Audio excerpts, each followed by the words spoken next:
So bringing the people to the table, I want to believe that you're talking about going forward. Yes. Now, to go forward, there's a backlog. What happens to that backlog? What's the best way to settle that backlog before you even begin to take the next step? Listen, when somebody is buying an asset, you're buying both the assets and the liabilities. Incidentally, if you're buying anything, there's a good side and there's a bad side. And you know, last time I came here, I was explaining to you how you can get the juicy airports, not so juicy airports, locked into the juicy airports. It's a structuring mechanism, techniques, they are there. This is not rocket science. I have said it before, water does not run uphill in Nigeria. There are people that can structure such a thing that Nigeria would benefit. The key thing here really is that a lot of people don't want to take the downside. The downside represents also the labor. In other words, how do you deal with, if you're supposed to have 30 people working for you and you inherited 100 people, how do you upskill and cross-skill? There are a lot of things. I'm using the airport as an example. There's the air side and there's the business side.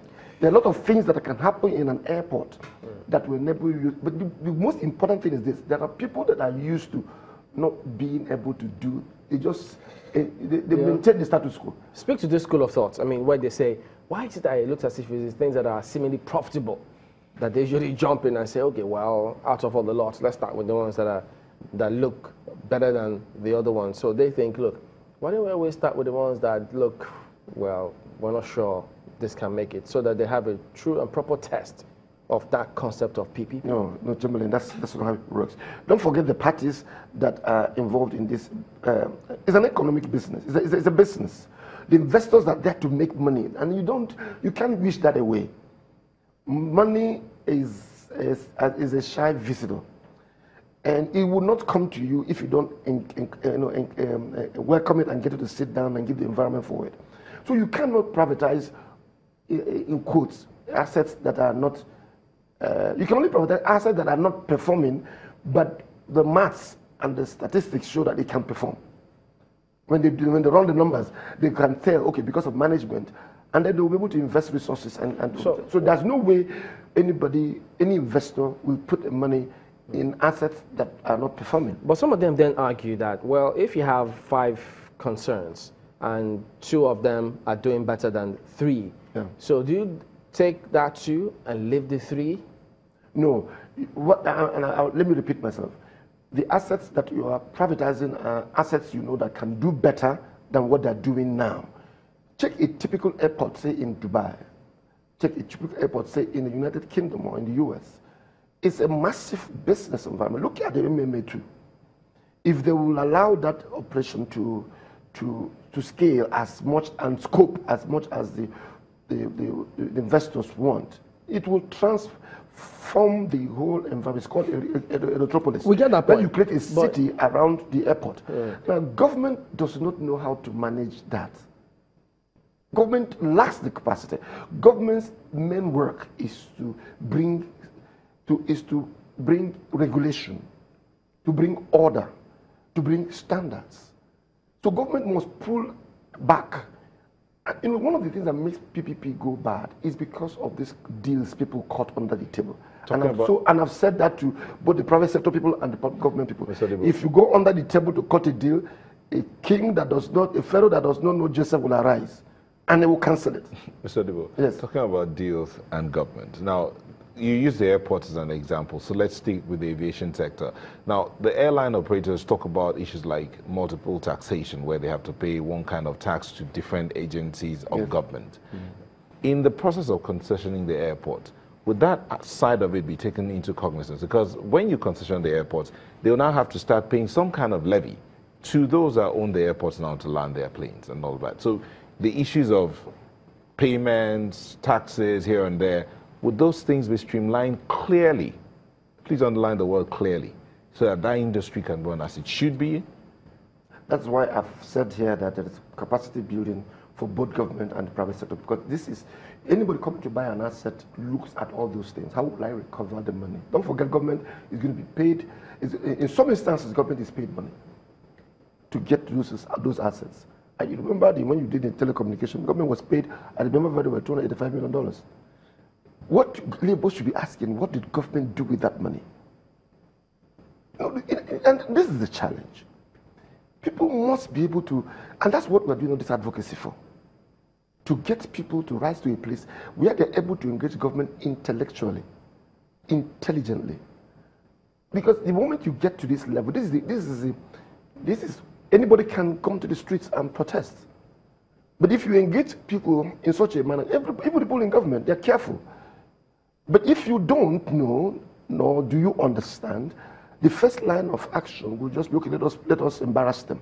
And that's not exactly what this should be about, because nobody is privatizing these things for the purpose of themselves. They're privatizing these things. I know privatization. Even though it has the downside. Okay, it has its downside. Because we heard a lot of governments leading some of these initiatives. It could be in the rice sector, but there are those who always ask questions as to, what about the private sector? I mean, do they have enough capacity to lead some of this? Because if governments are the ones, I mean, in the developing country, they're the largest spenders. So should they be the one leading the charge, even after privatization? You mean, let me understand the question. Are you saying in terms of this privatization, right? It has to be government, because these are government-owned assets. See, listen, we run a very skewed, and I guess that's why the people are asking for this restructuring. We have a very skewed federal structure.